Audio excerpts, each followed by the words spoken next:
Texas is a gigantic state. You can wake up one morning in Houston, drive 500 miles west, 8 hours, and end up in the same exact place. It's ridiculous. And because the FGC values offline competition so heavily, you have to commit to driving hundreds and hundreds of miles on hours on end to get any regional offline competition that anybody really cares about, especially because Street Fighter V's netcode is so terrible. And today, I want to tell you the story of the first time I was ever offered a seat in the car to go to another city and try and compete.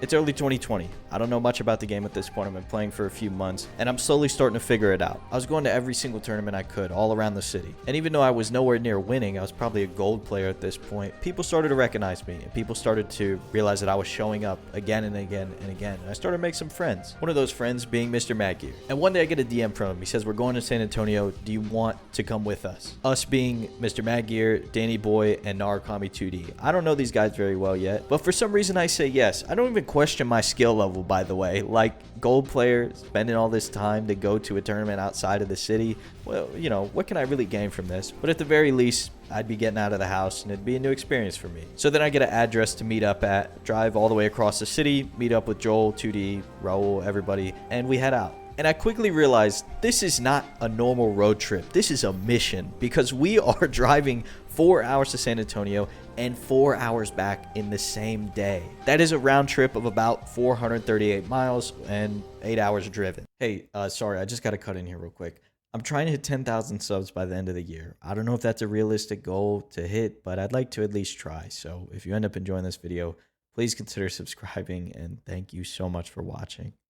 And this was well before I had moved out to West Texas, where I am now, where it is a one-way 8-hour drive to get from Houston to here and from here back to Houston. So now, at this point in time, I'm used to driving these crazy long hours. Back then, I was not. And so I remember sitting in the back seat. I got Raul in front of me, I got Joel driving the car, and then we've got 2D right next to us. And I mean, almost as soon as the car gets on the freeway, Raul is asleep. I don't know how he did it. He is literally knocked out within 20 minutes of leaving his apartment. And that leaves Joel, me, and 2D. And at this point, I don't really know 2D that well. I spoke to him maybe once or twice. We've run into each other, but we've never really spoken before. And Joel's off doing his own thing. I think he's listening to music or something on his phone. So it's just me and 2D sitting there in complete and utter silence for a very long time. Until eventually, I think Joel or somebody sparks a conversation about the game, about Street Fighter V. And I kid you not, I feel like from that point forward, every word we spoke was about Street Fighter V for the next 3 hours. And remember, at this point, I don't know very much about the game. So when I say we're talking about Street Fighter V, it's mostly them talking and me listening. I mean, but now, since, you know, circa 2022, now that I live out here in West Texas and I have to drive, you know, 16-hour round trips between here and Houston,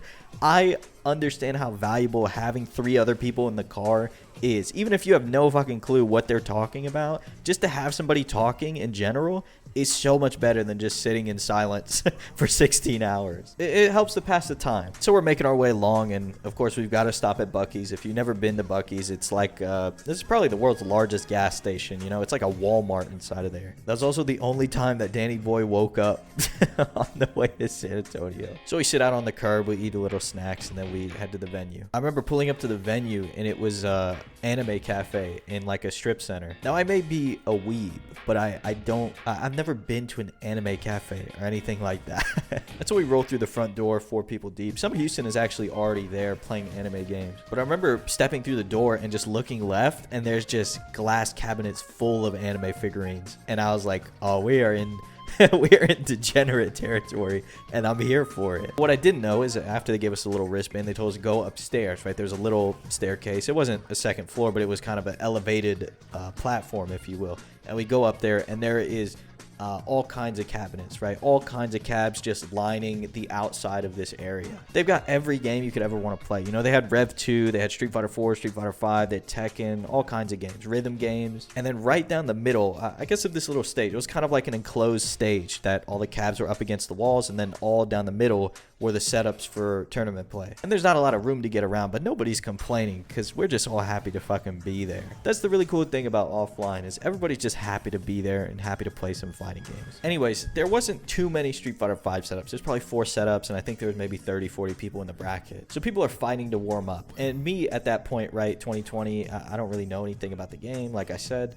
I'm not confident enough to just walk up to a setup and say, hey, let me get next, because I don't feel like I deserve that privilege at this point, because I'm so just bad, right? Like, I'm just gonna get on the setup, lose 20 games. What's the point of it, right? I'm just taking time away from somebody who actually has a shot. That's kind of how I felt. And then I remember Steve was there, right? Because he had driven himself, and he was playing warm-ups with somebody, and he said, all right, get in. And he gave me a spot. So I sat down, and at this time, I had just got a new stick, right? I had just got a new TE2. It was really cool. It had the little foldy door thing, and I thought it was the coolest thing ever. Way before I'd even considered buying a hitbox, I was playing on this thing. But I had purchased this particular TE2 from eBay, and it was a return. It was like a refurbished stick that somebody didn't want anymore. And I was kind of warned by the seller, because I got it for a very good price, that it might have a power short. But when I got it, I didn't have any problems with it. It was brand new in the box. So I pull out that stupid little proprietary cable, plug it into one end, plug the other end into the PS4, and it doesn't light up.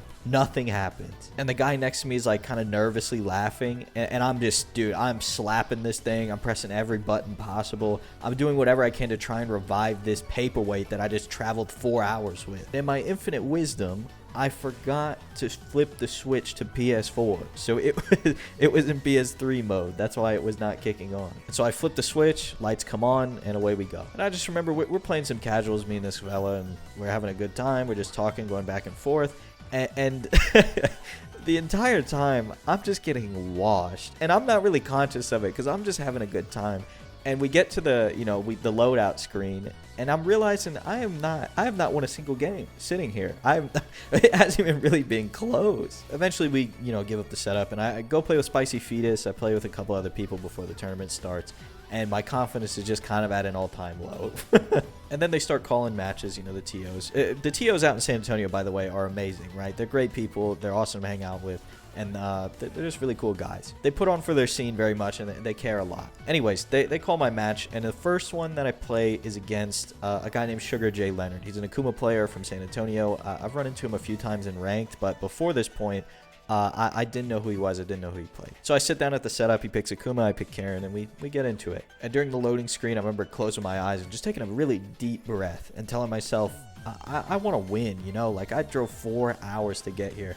Well, I didn't drive. I sat in the car for 4 hours to get here, and I don't want to go 0-2 again. And so the first game starts, and I actually take a round. This is the first time I've won anything offline, even a round off of somebody. And I remember feeling really nervous. I took a round, and in my head, I'm like, oh shit, I could actually win. And my heart's pumping. It feels like I'm gonna have a heart attack. I can feel it pumping through my chest. And I'm getting really nervous, right? Tournament nerves start to kick in. This is the first time I'm anywhere outside of Houston, outside of my comfort zone, and not around, a lot of people that I know. And so I lose that second round, and I subsequently lose that game. We load into the second game. I actually take another round, but I lose the game. And now I'm in losers. So I walk away from the setup. I go put my stick down on a chair somewhere.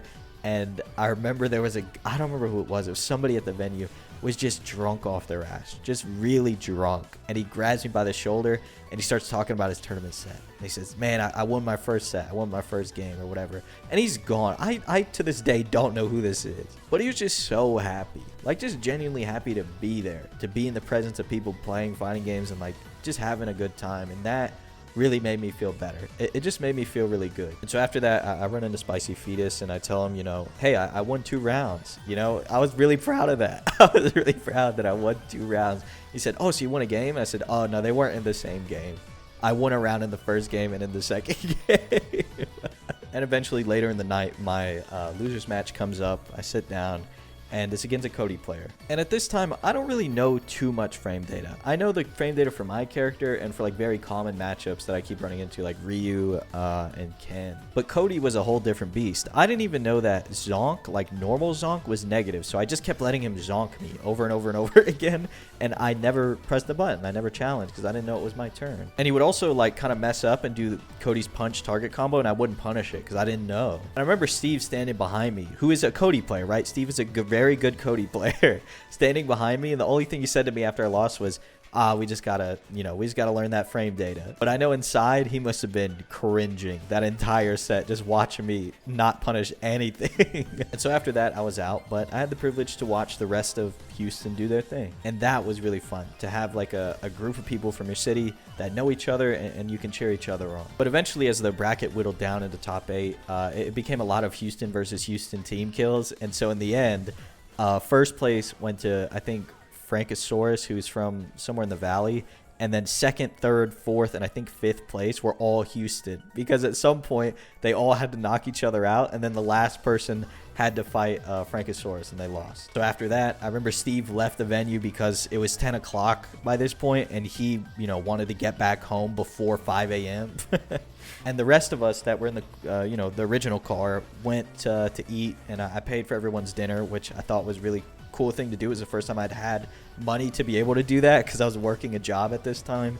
And of course I have no bills because I live with my parents. And I always kind of feel like the first time I go out with a friend group like that, it's a good gesture to make, even if they don't accept. I like to make that gesture. It's just something in the way that I was raised. My dad's very cheap. My dad doesn't like to spend money, but if it comes to helping other people, he doesn't spare any expense. So after that, we got in the car, got some gas, and we headed back to Houston. And that car ride back all the way to Houston was something pretty special to me. Everybody's excited. Everybody's wide awake, even though it's dark outside. And we're just excited to talk about the game. Everybody did pretty well from Houston, except for me. I was just happy to be there at the end of the day, and just happy to listen to everybody kind of talk about the game and talk about what they enjoyed. From there, we made it back to Houston about 2 a.m., picked up my car, and then I drove back to my parents' house. And the rest was history.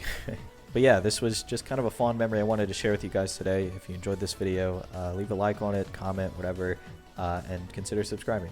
Thanks so much for watching, and I'll talk to you again very soon.